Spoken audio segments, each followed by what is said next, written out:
भारत की गौरव गाथा पर गर्व का अनुभव होता है। जब हम गणतंत्र दिवस मनाते हैं तब एक राष्ट्र के रूप में हमने मिलजुल कर जो उपलब्धियां प्राप्त की है उनका हम उत्सव मनाते हैं। भारत विश्व की सबसे पुरानी जीवंत सभ्यताओं में से एक है। भारत को लोकतंत्र की जननी कहा जाता है। फिर भी हमारा आधुनिक गणतंत्र युवा है।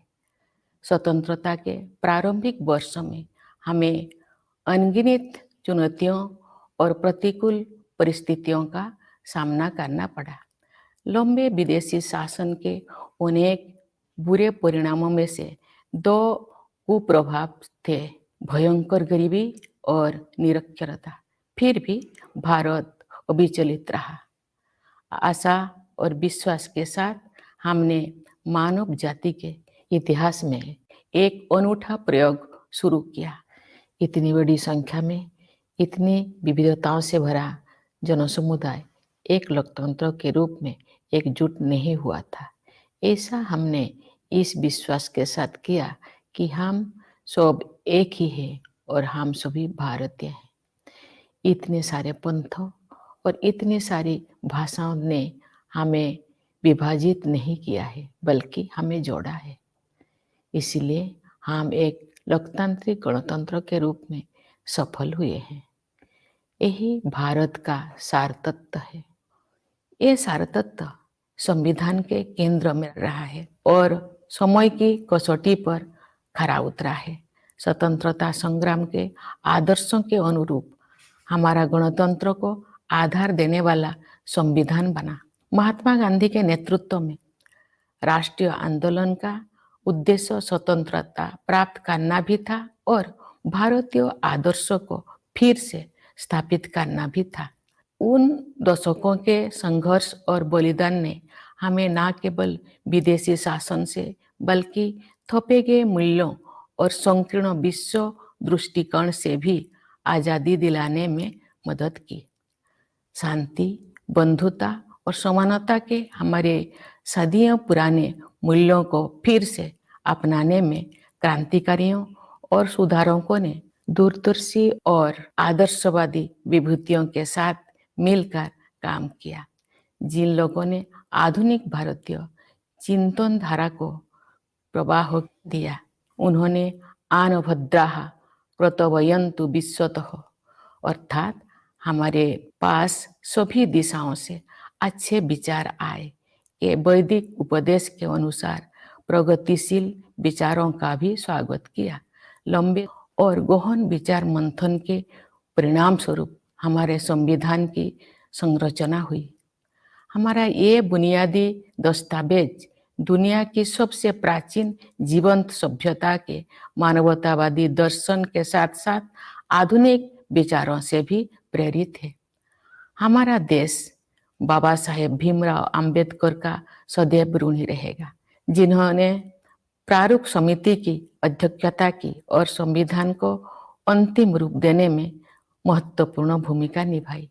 आज के दिन हमें संविधान का प्रारंभिक मसौदा तैयार करने वाले विधिवेत्ता श्री B.N. राव तथा अन्य विशेषज्ञों और अधिकारियों को भी स्मरण करना चाहिए, जिन्होंने संविधान निर्माण में सहायता की थी। हमें इस बात का गर्व है कि उस संविधान सभा के सदस्यों ने भारत के सभी क्षेत्रों और समुदायों का प्रतिनिधित्व किया। संविधान निर्माण में सभा की 15 महिला सदस्यों ने भी योगदान दिया। संविधान में निहित आदर्शों ने निरंतर हमारे गणतंत्र को राह दिखाई है। इस अवधि के दौरान भारत एक गरीब और निरक्षर राष्ट्र की स्थिति से आगे बढ़ते हुए विश्व मंच पर एक आत्मविश्वास से भरे राष्ट्र का स्थान ले चुका है। संविधान निर्माताओं की सामूहिक बुद्धिमत्ता से मिली मार्गदर्शन की बिना प्रगति संभव नहीं थी। बाबा साहेब अम्बेडकर और अन्य विभूतियों ने हमें एक मानचित्र तथा एक नैतिक आधार प्रदान किया। उस राह पर चलने की जिम्मेदारी हम सब की है। हम काफी हद तक उनकी उम्मीदों पर खरे उतरे भी हैं, लेकिन हम ये महसूस करते हैं कि गांधी जी के सर्वोदय की आदर्शों को प्राप्त करना अर्थात सभी का उत्थान किया जाना अभी बाकी है। फिर भी हमने सभी क्षेत्रों में उत्साहजनक प्रगति हासिल की है। प्यारे देशवासियों, सर्वोदय के हमारे मिशन में आर्थिक मंच पर हुई प्रगति सबसे अधिक उत्साहजनक रही है। पिछले साल भारत दुनिया की 5वीं सबसे बड़ी अर्थव्यवस्था बन गया। ये उल्लेख करना जरूरी है कि ये उपलब्धि आर्थिक अनिश्चितता से भरी वैश्विक पृष्ठभूमि में प्राप्त की गई है। वैश्विक महामारी चौथे वर्ष में प्रवेश कर चुकी है और दुनिया के अधिकांश हिस्सों में आर्थिक विकास पर इसका प्रभाव पड़ रहा है। शुरुआती दौर में कोविड-19 से भारत की अर्थव्यवस्था को भी काफी क्षति पहुंची। फिर भी सक्षम नेतृत्व और प्रभावी संघर्षशीलता के बल पर हम शीघ्र ही मंदी से बाहर आ गए और अपनी विकास यात्रा को फिर से शुरू किया। अर्थव्यवस्था के अधिकांश क्षेत्र अब महामारी के प्रभाव से बाहर आ गया है। भारत सबसे तेजी से बढ़ते हुए बड़ी अर्थव्यवस्था में से एक है और सरकार द्वारा समय पर किए गए सक्रिय प्रयासों द्वारा ही संभव हो पाया है। इस संदर्भ में आत्मनिर्भर भारत अभियान के प्रति जन सामान्यों के बीच विशेष उत्साह देखा जा रहा है। इसके अलावा विभिन्न क्षेत्रों के लिए विशेष प्रोत्साहन योजनाएं भी लागू की गई है। ये बड़े ही संतोष के विषय है कि जो लोग हाशिए पर रह गए थे उनका भी योजनाओं और कार्यक्रम में समावेश किया गया है तथा कठिनाई में उनकी मदद की गई है। मार्च 2020 में घोषित प्रधानमंत्री गरीब कल्याण अन्न योजना पर अमल करते हुए सरकार ने उस समय गरीब परिवारों के लिए खाद्य सुरक्षा सुनिश्चित की जब हमारे देशवासी कोविड-19 की महामारी के कारण अकस्मात उत्पन्न हुए आर्थिक व्यवधान का सामना कर रहे थे। इस सहायता की वजह से किसी को भी खाली पेट नहीं सोना पड़ा। गरीब परिवारों के हित को सर्वोपरि रखते हुए इस योजना की अवधि को बार बार बढ़ाया गया तथा लगभग 81 करोड़ देशवासी लाभान्वित होते रहे। इस सहायता को आगे बढ़ाते हुए सरकार ने घोषणा की है कि वर्ष 2023 के दौरान भी लाभार्थियों को उनका मासिक राशन मुफ्त में मिलेगा। इस ऐतिहासिक कदम से सरकार ने कमजोर वर्गों को आर्थिक विकास में शामिल करने के साथ साथ उनकी देखभाल की जिम्मेदारी भी ली है। हमारे अर्थव्यवस्था का आधा सुदृढ़ होने के कारण हम उपयोगी प्रयासों का सिलसिला शुरू करने और उसे आगे बढ़ाने में सक्षम हो सके। हमारा अंतिम लक्ष्य एक ऐसा वातावरण बनाना है जिससे सभी नागरिक व्यक्तिगत और सामूहिक रूप से अपनी वास्तविक क्षमताओं का पूरा उपयोग करें और उनका जीवन फले फूले। इस उद्देश्य की प्राप्ति के लिए शिक्षा ही आधारशिला तैयार करती है। इसीलिए राष्ट्रीय शिक्षा नीति में महत्वाकांक्षी परिवर्तन किए गए हैं। शिक्षा के दो प्रमुख उद्देश्य कहे जा सकते हैं। पहले आर्थिक और सामाजिक सशक्तिकरण और दूसरा सत्य की खोज। राष्ट्रीय शिक्षा नीति इन दोनों लक्ष्यों को प्राप्त करने का मार्ग प्रशस्त करती है। यह नीति शिक्षार्थियों को 21वीं सदी की चुनौतियों के लिए तैयार करते हुए हमारी सभ्यता पर आधारित ज्ञान को समकालीन जीवन के लिए प्रासंगिक बनाती है। इस नीति में शिक्षा प्रक्रिया को विस्तार और गहराई प्रदान करने के लिए प्रौद्योगिकी की महत्वपूर्ण भूमिका को रेखांकित किया गया है। हमें कोविड-19 के शुरुआती दौर में ये देखने को मिला कि प्रौद्योगिकी में जीवन को बदलने की संभावनाएं होती है। डिजिटल इंडिया मिशन के तहत गांव और शहर की दूरी को समाप्त करके सूचना और संचार प्रौद्योगिकी को समावेशी बनाने का प्रयास किया जा रहा है। दूर दराज के स्थानों में अधिक से अधिक लोग इंटरनेट का लाभ उठा रहे हैं। बुनियादी ढांचे में हुए विस्तार की सहायता से सरकार द्वारा उपलब्ध कराए जा रहे विभिन्न प्रकार की सेवाएं लोगों को प्राप्त हो रहा है। हम विज्ञान और प्रौद्योगिकी के क्षेत्र में अपनी उपलब्धियों पर गर्व का अनुभव कर सकते हैं। अंतरिक्ष प्रौद्योगिकी के क्षेत्र में भारत गिने चुने अग्रणी देशों में से एक रहा है। इस क्षेत्र में काफी समय से लंबित सुधार किए जा रहा है और आप निजी उद्यमों को इस विकास यात्रा में शामिल होने के लिए आमंत्रित किया गया है। भारतीय अंतरिक्ष यात्रियों को ले जाने के लिए गगनयान कार्यक्रम प्रगति पर है। ये भारत की पहली मानवयुक्त अंतरिक्ष उड़ान होगी। हम सितारों तक पहुंचकर भी अपने पांव जमीन पर रखते हैं। भारत का मंगल मिशन असाधारण महिलाओं की एक टीम द्वारा संचालित किया गया था और अन्य क्षेत्रों में भी बहनों और बेटियां आप पीछे नहीं है। महिला सशक्तिकरण तथा महिला और पुरुष के बीच समानता अब केवल नारे नहीं रह गए हैं। हमने हाल के वर्षों में इन आदर्शों तक पहुंचने की दिशा में काफी प्रगति की है। बेटी बचाओ बेटी पढ़ाओ अभियान में लोगों की भागीदारी के बल पर हर कार्य क्षेत्र में महिलाओं का प्रतिनिधित्व बढ़ रहा है। राज्यों की अपनी यात्राओं, शिक्षण संस्थानों के कार्यक्रमों और प्रोफेशनल्स के विभिन्न प्रतिनिधि मंडलों से मिलने के दौरान मैं युवतियों के आत्मविश्वास से बहुत प्रभावित होती हूँ। मेरे मन में कोई संदेह नहीं है कि महिलाओं की आने वाले काल के भारत को स्वरूप देने के लिए अधिकतम योगदान देंगे। यदि आधी आबादी को राष्ट्र निर्माण में अपनी श्रेष्ठतम क्षमता के अनुसार योगदान करने की अवसर दिया जाए तथा उन्हें प्रोत्साहित किया जाए तो ऐसे कौन सा चमत्कार है जो नहीं किया जा सकता है। सशक्तिकरण की यही दृष्टि अनुसूचित जातियों और अनुसूचित जनजातियों सहित कमजोर वर्गों के लोगों के लिए सरकार की कार्यप्रणाली का मार्गदर्शन करती है। वास्तव में हमारा उद्देश्य न केवल उन लोगों के जीवन की बाधाओं को दूर करना और उनके विकास में मदद करना बल्कि उन समुदाय से सीखना भी है। विशेष रूप से जनजातीय समुदाय के लोग पर्यावरण की रक्षा से लेकर समाज को और अधिक एकजुट बनाने तक कई क्षेत्रों में सीख दे सकते हैं।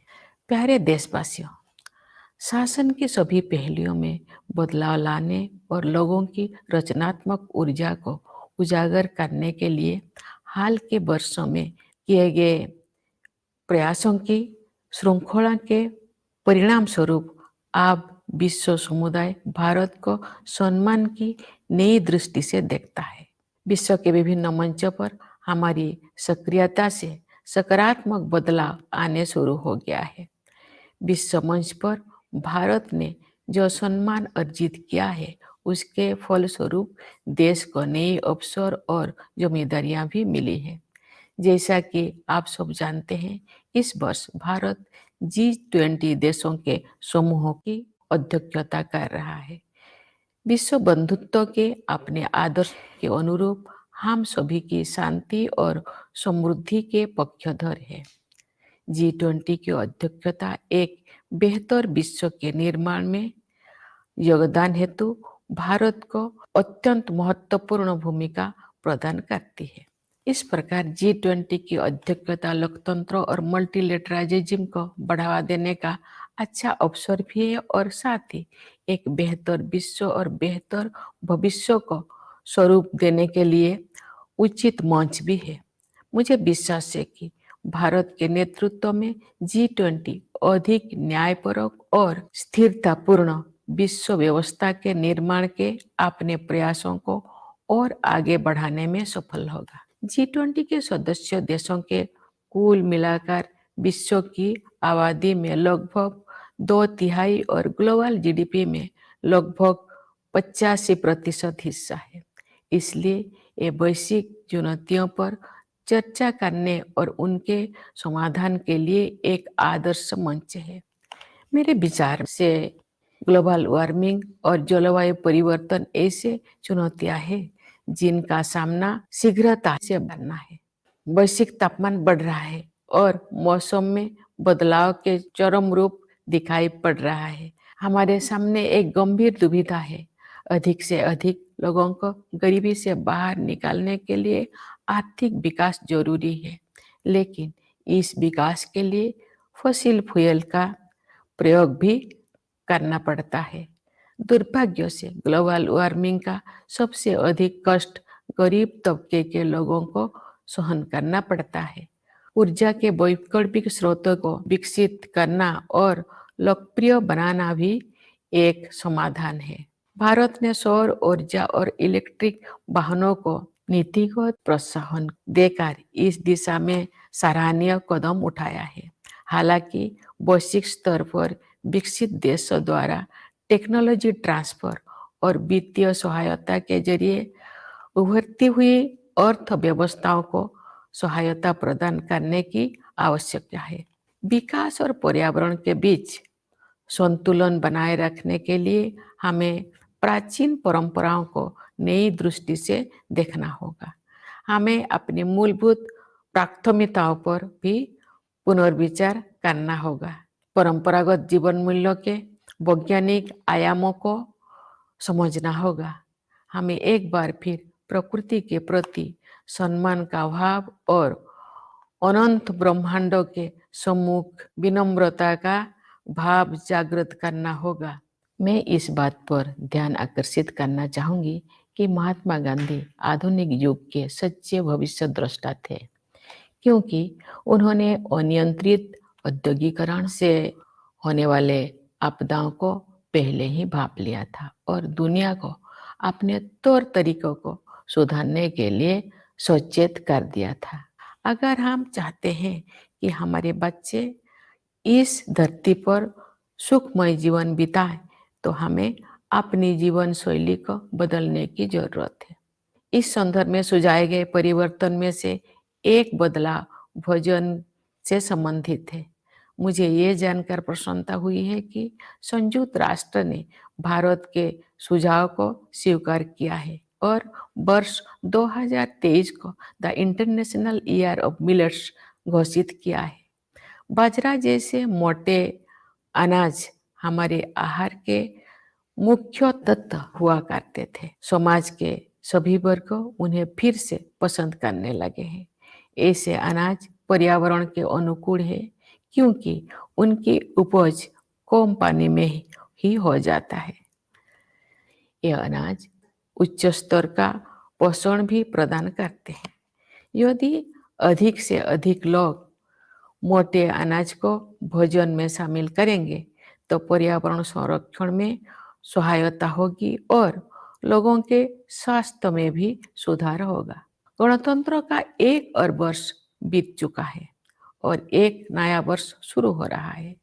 ये अभूतपूर्व परिवर्तन का दौर रहा है। महामारी के प्रकोप से दुनिया कुछ ही दिनों में बदल गई थी।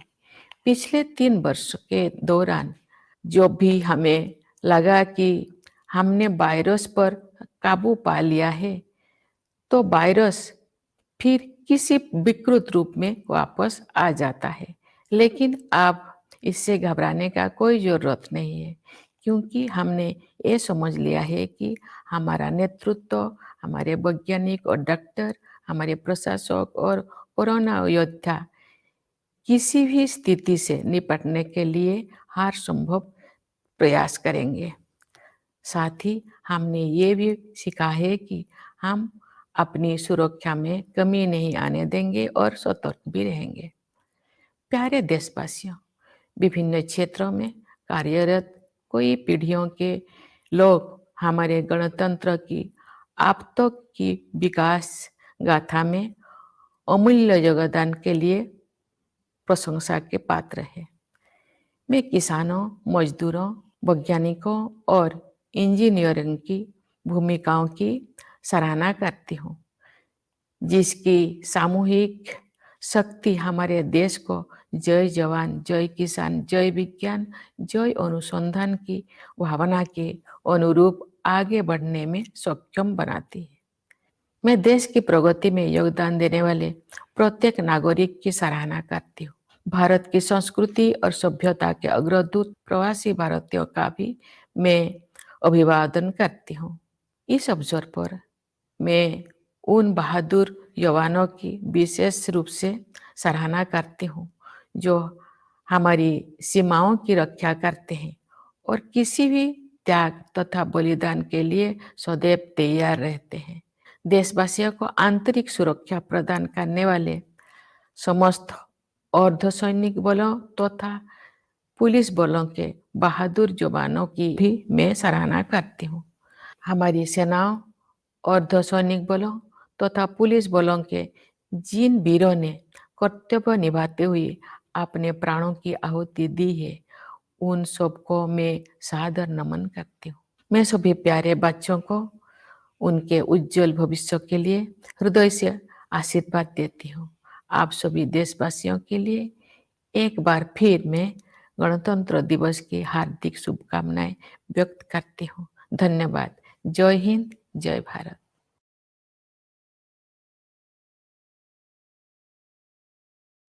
Dear fellow citizens, Namaskar. On the eve of the 74th Republic Day, I extend my heartiest greetings to every Indian at home and abroad. From the day the Constitution came into effect to the present day, it has been an amazing journey that has inspired many other nations. Every citizen has reason to be proud of the Indian story. When we celebrate the Republic Day, we celebrate what we have achieved together as a nation. India is, of course, home to one of the oldest living civilizations. India is called the mother of democracy. As a modern republic, however, we are young. In the early years of independence, we faced countless challenges and adversities. Very high levels of poverty and illiteracy were just two of the many ill effects of the long foreign rule. Yet, the spirit of India was undeterred. With hope and confidence, we began an experiment unique in the history of humankind. Such a vast and diverse multitude of people coming together as one nation remains unprecedented. We did so with a belief that we are, after all, one, that we are all Indians. We have succeeded as a democratic republic because so many creeds, so many languages have not divided us, they have only united us. That is the essence of India. That essence was at the heart of the Constitution, which has withstood the test of time. The Constitution that started governing the life of the Republic was the outcome of the freedom struggle. The national movement led by Mahatma Gandhi was as much about winning independence as about rediscovering our own ideas. Those decades of struggle and sacrifice helped us win freedom not only from colonial rule but also from the imposed values and narrow worldviews. Revolutionaries and reformers joined hands with visionaries and idealists to help us learn about our age old values of peace, brotherhood, and equality. Those who shaped the modern Indian mind also welcomed progressive ideas from abroad, following the Vedic advice, Anabhadraha Krotavayantu Vishwatoh, let noble thoughts come to us from all directions. A long and profound thoughts process culminated in our constitution.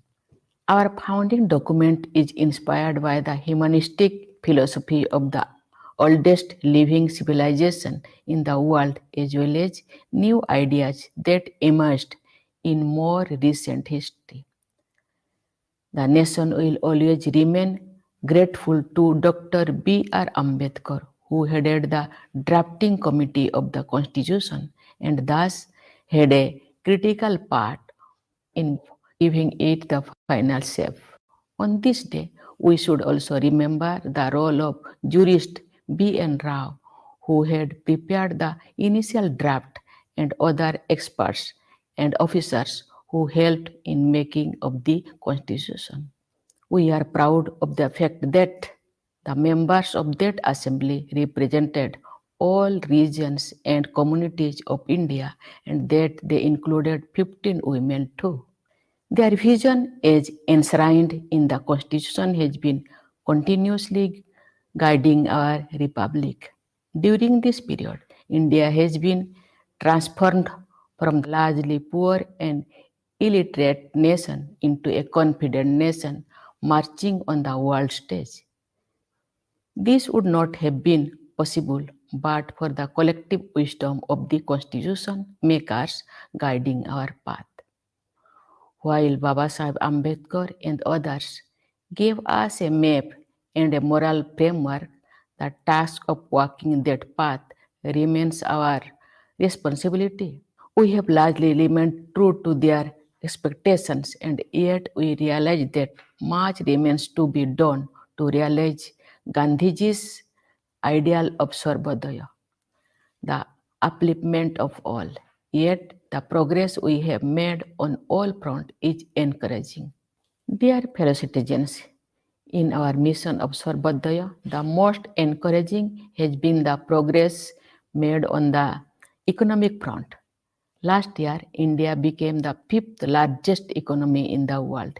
It needs to be underlined that this achievement comes against the backdrop of high economic uncertainties around the world.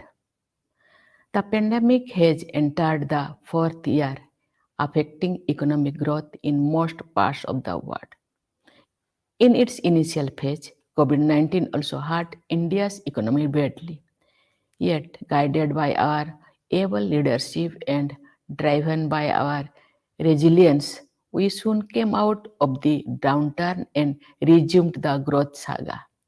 Most sectors of the economy have shaken off the pandemic effect. India has been among the fastest growing major economies. This has been made possible by timely and proactive interventions from the government.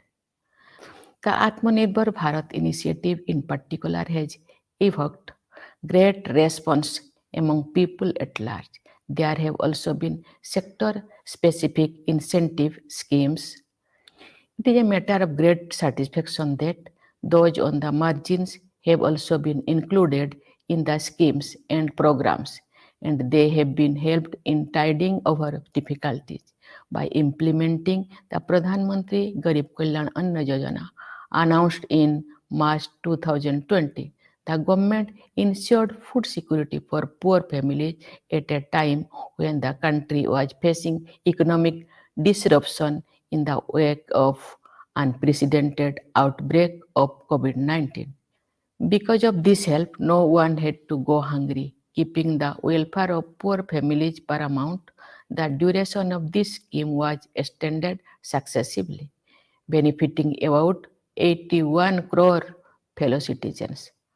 Further extending this assistance, the government has announced that even during the year 2023, the beneficiaries will get their monthly ration free of cost. With this historic move, the government has undertaken the responsibility of caring for the weaker sections while also enabling them to benefit from economic development.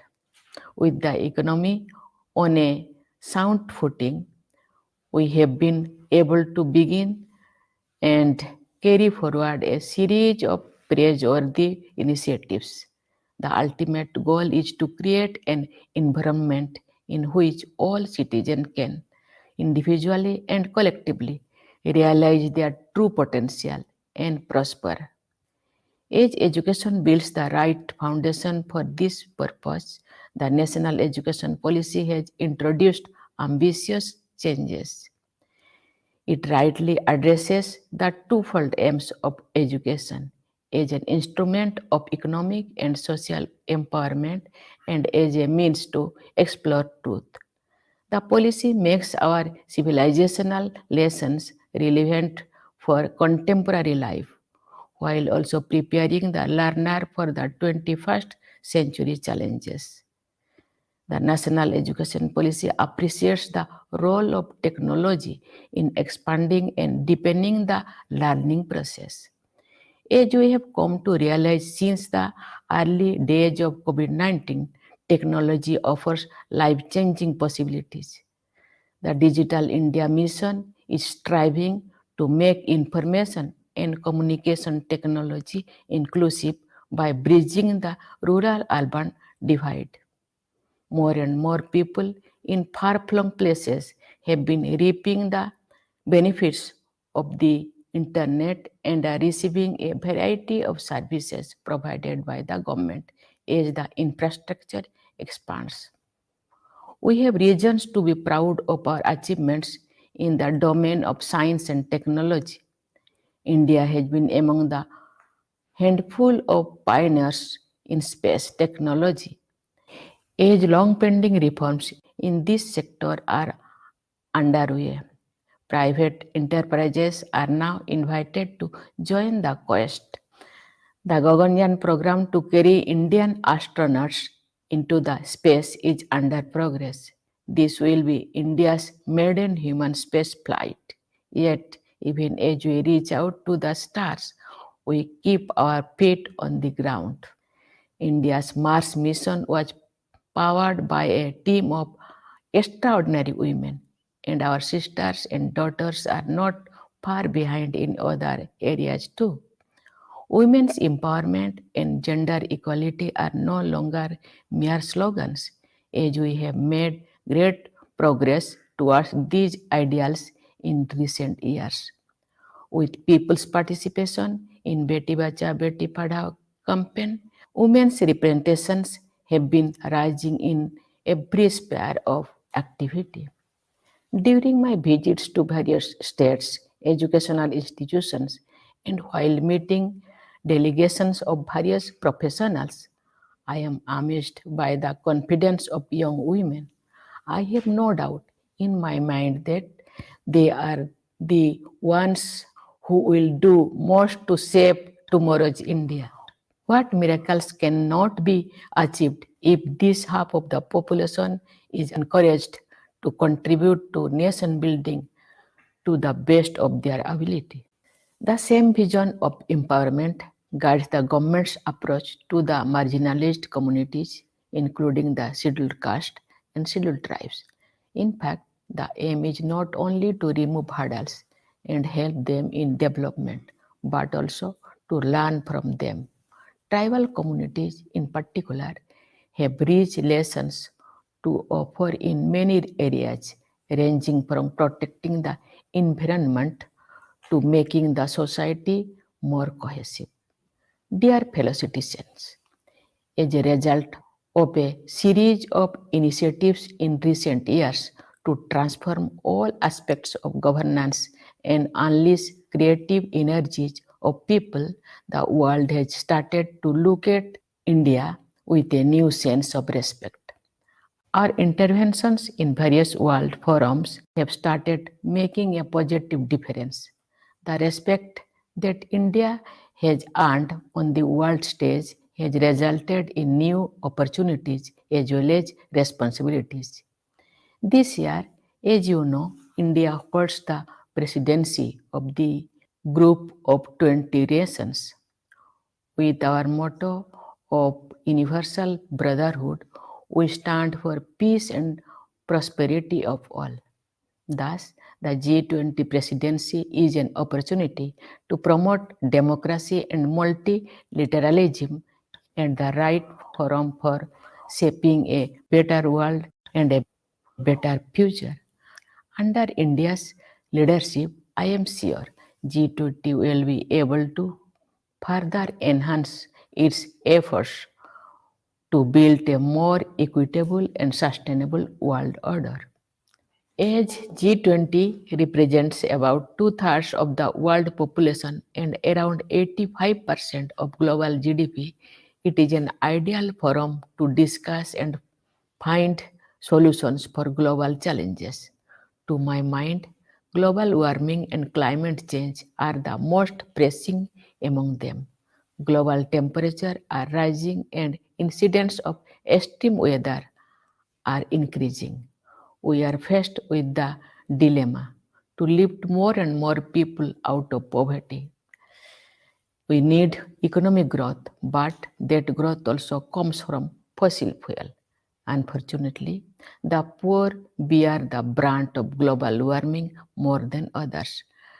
Developing and popularizing alternative sources of energy is one of the solutions.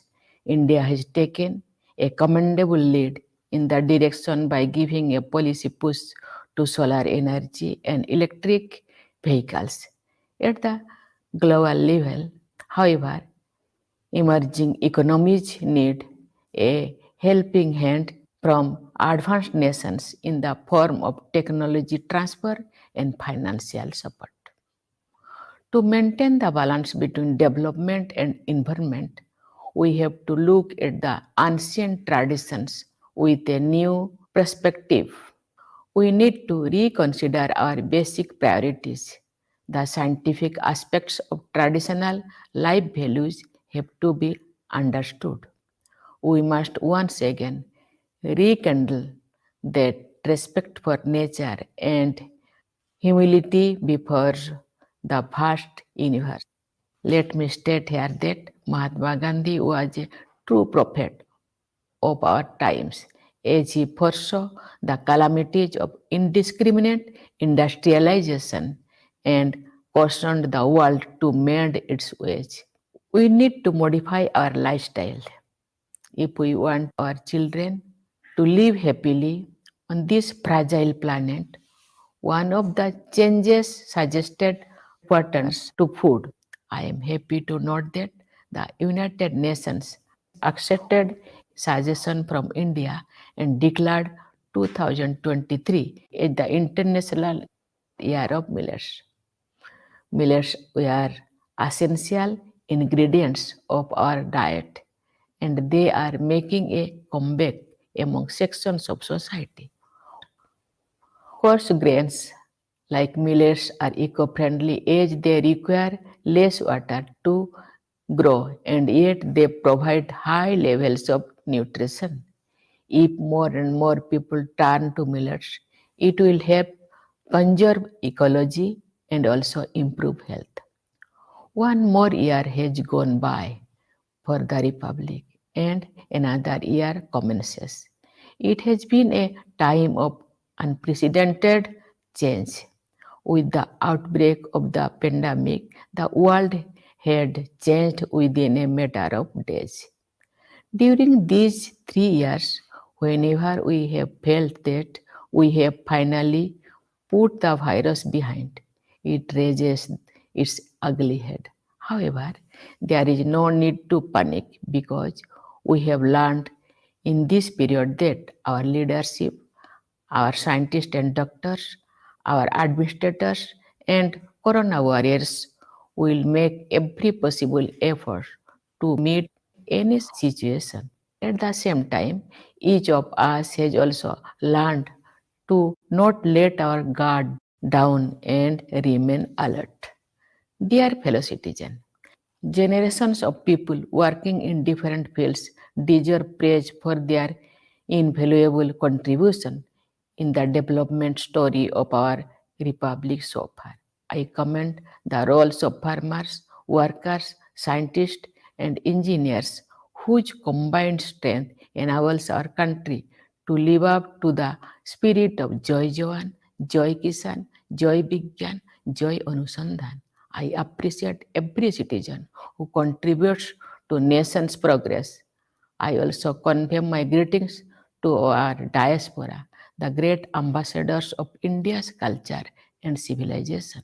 On the occasion of Republic Day, I convey my special appreciation to our Jawans who guard our borders and are ready to make any sacrifice for the country.